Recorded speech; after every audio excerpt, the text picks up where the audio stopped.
Alright, this is part 2, you guys. I've now just brought in the wheelbarrow into ZBrush to try and actually get it ready to get sculpted on. So I'll just be quickly covering maybe some of the brushes I use, breaking it down a little bit more, and like just applying the Dynamesh and whatnot. This is going to be nothing too crazy. If you guys have ever watched any sort of breakdown of like a stylized asset, or honestly any just sculpting in general, but I figured, hey, let's just blanket cover knowledge from beginners all the way to people who are just trying to learn how to do the paint or just sculpt a certain way. So I'm just go ahead and jump in. I also apologize, my mic's a bit odd.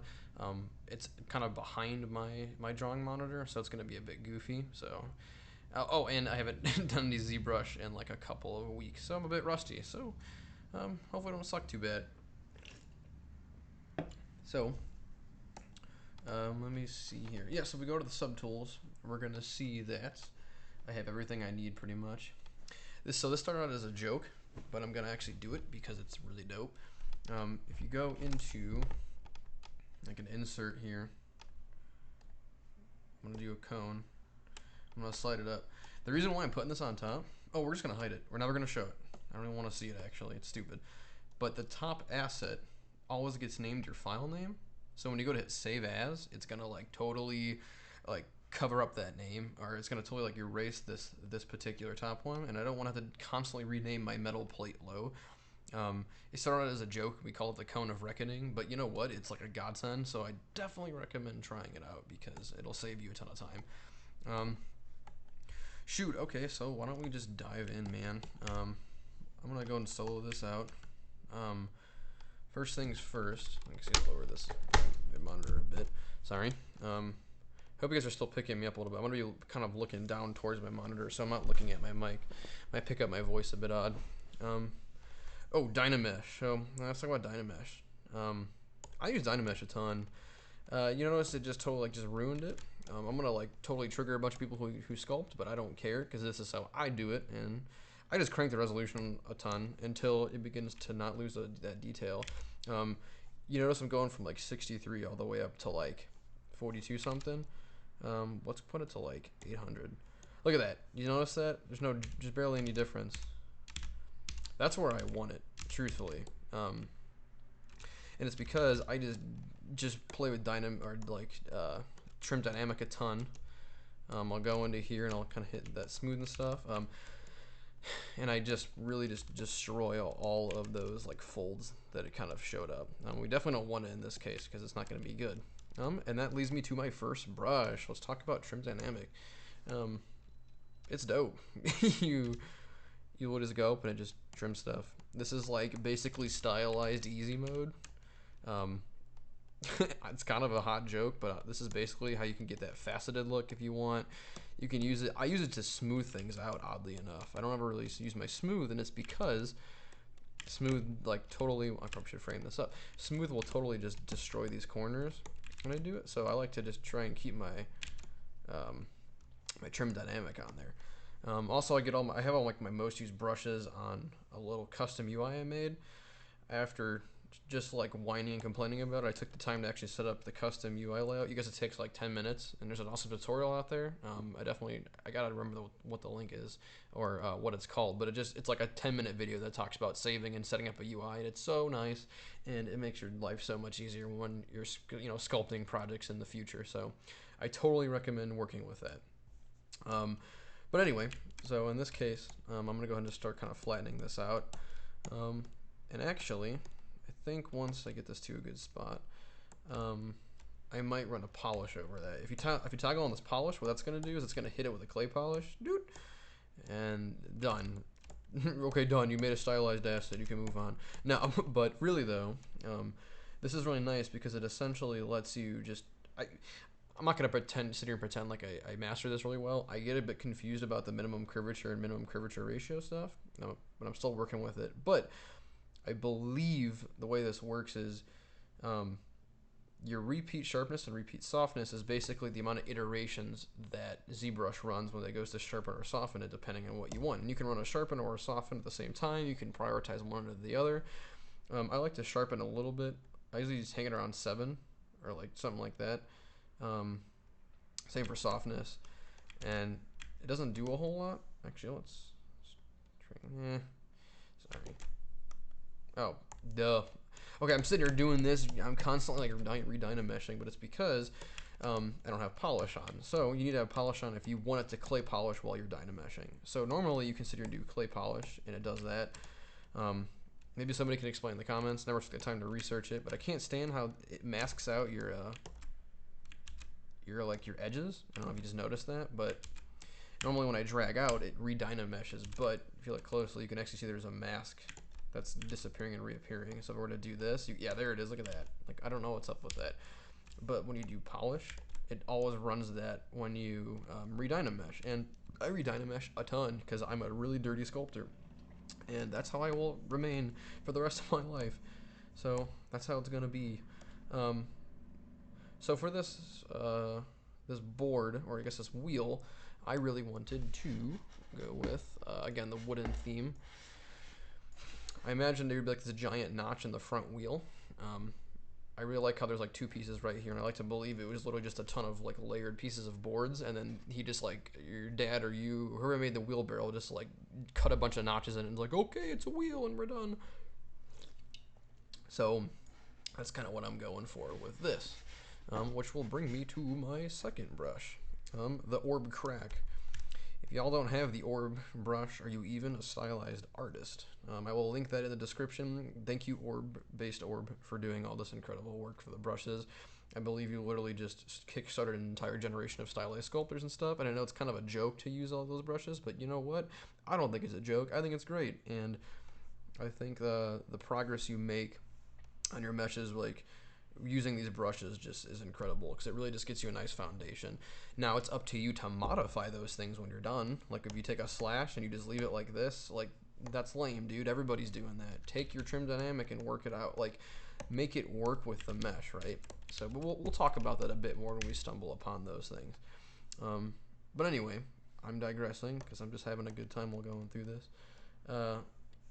I'm gonna want to just try and run a crack through this because I like to believe it's like an old piece of wood that runs this way.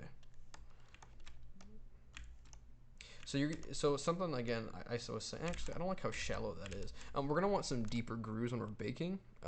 Not terribly deep. We're not gonna want to do like this. Look at that profile. That's like really far in there, right? We don't want that. But I find that the 17s are just a little too subtle, especially because as you sit here and you constantly like basically chip away and you smooth it and you keep running this polish modifier, it's going to slowly eat away and erode those details a lot. And I know that's not a good thing to leave on, but that's how I like to work. So rather than trying to wrestle with a really nice assist and something that really cleans up my meshes, I like to instead work around it. And I do that by increasing the depth. I'm pretty happy with that. I think that'll pick up pretty nicely. So let's stick with that. Go ahead and drag this across. We'll want to do the same thing on this side. So maybe like run that. And let's go ahead and like pinch it a little bit in the middle. Ooh. Just to give it some nice breakup. Something I personally struggle with a little bit is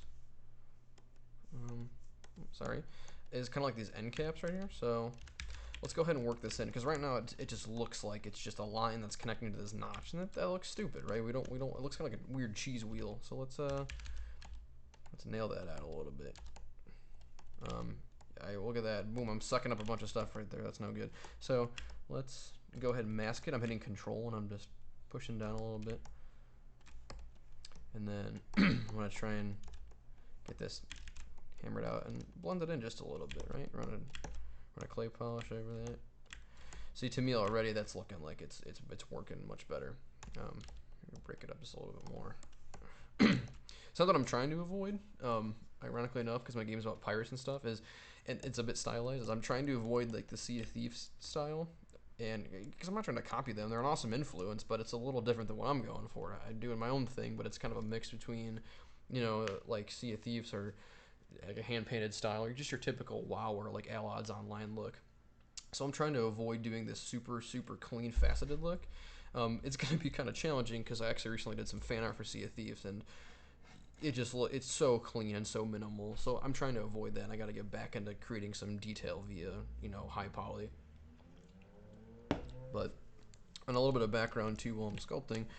My big thing is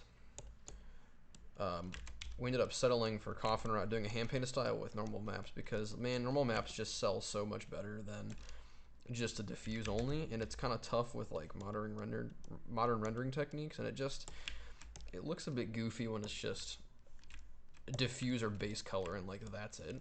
So we ended up doing some normal maps because I was doing these high polys anyway to get the nice like the nice detail and, you know, kind of help. Oops, sorry. What the hell? What's going on here? I was doing these maps anyway to get the nice detail in because I need to use it to help guide me in so much diffuse, and I used to even composite them by hand. Fanny Vergne has a great tutorial on that, which again, I'll try to link in the description. I'm very quickly racking up all the links I'm going to be posting, so it should be fun. But she did a great one about compositing maps, and I used to do it by hand, like, ugh, right? Anything hand sucks, but changed that up right quick, and use so much diffuse now, and I bake all my stuff in Substance Painter, and I get a nice high poly going. So, okay, so it's super hard to talk and sculpt at the same time. So I apologize if I just sound like an idiot and I'm rambling a ton. So this is interesting. This is not lining up at all. I'm gonna paint it quick. It is a little bit. So let's go ahead and grab the move. I'm gonna try to mask this off a little bit. Let's go down to mask. Hit that blur a little bit, just smooth it out while I'm moving. I'm just gonna slide that down. So that should line up a little bit better. And then to continue this notch, I'm gonna run it right through there.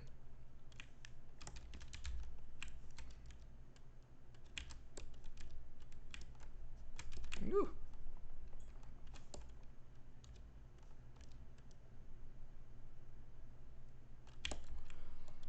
Also, a lot of people like to work really zoomed out. I'm not that kind of guy. I get really close up and I like to just see everything and like just blow up my micro details because I feel like an old fart and I need to do that. And that's how I like to work.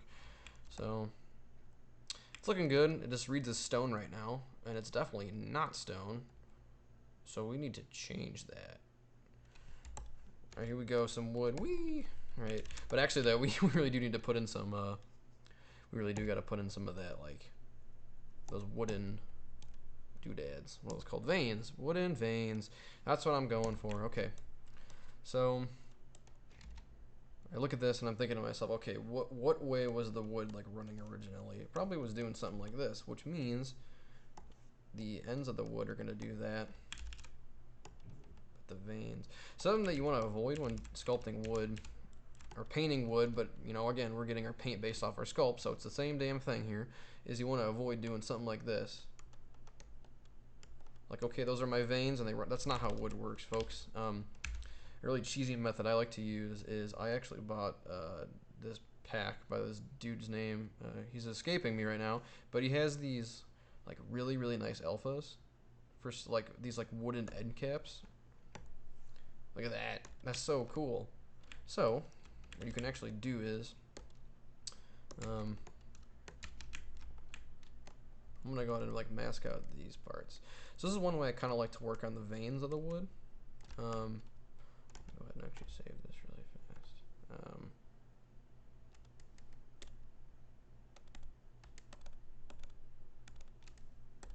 Wheel barrel 1. Sorry, I want to do iterative saving, so that's really important to me. I'll like mask out something.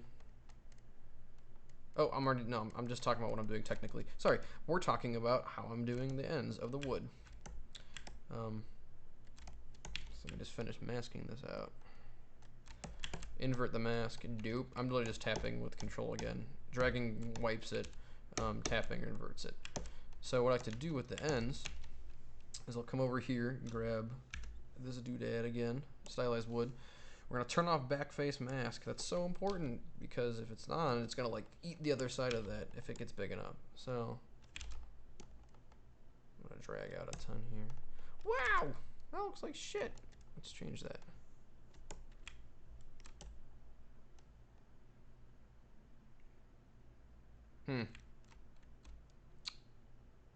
I don't like that, like at all, actually. Well, what I was gonna get to and what I was gonna say is, oh, okay, that looks okay. I think I'm just trying to avoid like putting this dead in the middle because it doesn't make a whole lot of sense. Because usually with ends of wood or like plywood, you'll see like just like one direction because it's so thinly cut. And they're probably cutting it from a massive tree, right? So you're probably never gonna statistically have the heart or the middle of the wood. So I'm just trying to avoid that sort of storytelling element. But I really liked what I had down here, so let's do this just once, just to kind of get my point across. I'm gonna crank it back up to like 20 because that's still too shallow. Oh, also at this point, I'm moving this up again. Let's do like 1,000. I said let's do it. Okay, dude. Gotta touch the mesh for a second. Oh, that ruined my mask. That stinks. Let's do that. Okay, so grab, drag. Man. I can always work that out. Let's just try to do that really fast. I'm gonna inflate this a little bit and smooth it, and inflate it and smooth it, inflate it and smooth it. That looks like poop, so we're gonna try and actually maybe puff this out a little. Ugh. Maybe move it out. Yeah, let's just want to try and pull this in, like this recess back out to what it started at. Clear the mask, grab this trim dynamic, and just let's just dynamesh it, and then just go to town on it. So I like chunky bevels again because that's like stylized instant win, right? But you want to be really careful because that can look like shit really quickly.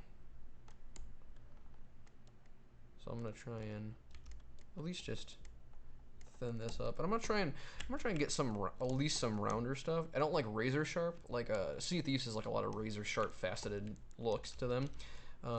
I like to do somewhat of a soft one because it helps with the bake at the end of the day, and it's like, again, I'm going for my own style here, so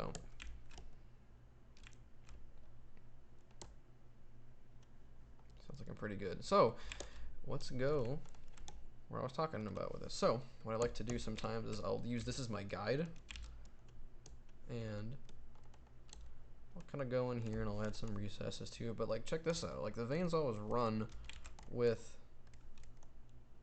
the inside of the wood, it's gonna like fan out like this, and it's gonna like shoot down the board. That's just kind of that's how I've inferred it. Man, I hope I'm right because that's kind of how I've been inferring it my whole life. But so let's do that. You can get some like interesting shapes and some cartoony ones and whatever, but I'm actually gonna do one more, I think. No, I don't know. Let's just run this over. I'm trying to keep the shape language of the graveyard in mind. There's a lot of like razor sharp, a lot of pointy, and a lot of like triangular pieces in there. Almost to make it look like everything's kind of domineering and like looming over you. A lot of influence from Luigi's Mansion on that one, especially the graveyard fight. So I'd like to push all the assets that are in there to to kind of match that look. So yeah, I'm looking at this more, and I just straight up don't like it. So I'm gonna back it up. That sucks, but oh well. I'm not gonna continue with the shitty sculpt. Okay, yeah. So, well, that was one way I liked to do the wood end caps. What is this? That's an easy one too. Okay, so actually, that happy accident. Let's see what this does. Make face masks. Oh yeah, so again, part of this JW set. That's like a stylized set. He's got 2 of them out right now. At the time I bought it, I think he only had 1 out, or maybe he had 2. I don't know, but I really like what he came out with. I think they're really dope. So I'd recommend checking those out, you guys. This pack was like $6, I think, so really worth it. But I'm gonna try and get some.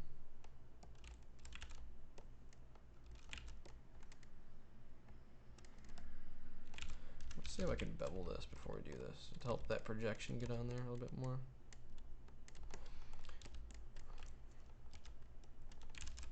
Also, at some point, I'd like to try and do a quick extract of this and get like a metal band that runs around it.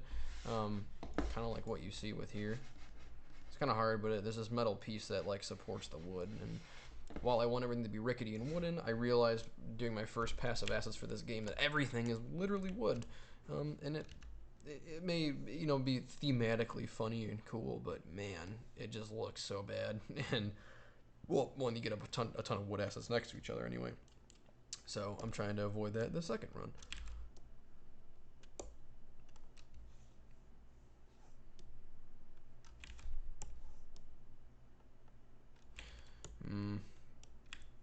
And this is what I was kind of nervous about when recording this, is it's been a while since I've used ZBrush, and I know I definitely struggle a lot with wood, so, or just anything for that matter. It's tough. There's a lot of there's a lot of back and forth and floating around, and you guys probably don't want to watch me sit here and struggle through this, and you probably want to get the gist of it. But you know what? I'm gonna be as real as possible during this tutorial and say that even though I've been doing this for like 3 years now, I still struggle a lot, like every other artist does. So there's that, homie.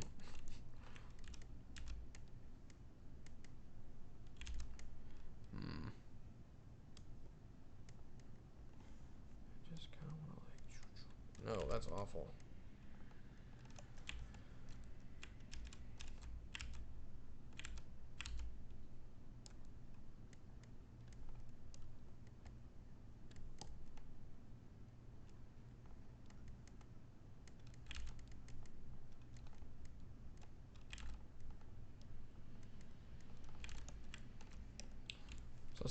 So some things that I realized kind of when doing wood a while ago, I guess I'll talk about, is I don't really like when the veins all run parallel with each other. I think it makes it look like it was just cut from the same piece of wood, and that's kind of it, right?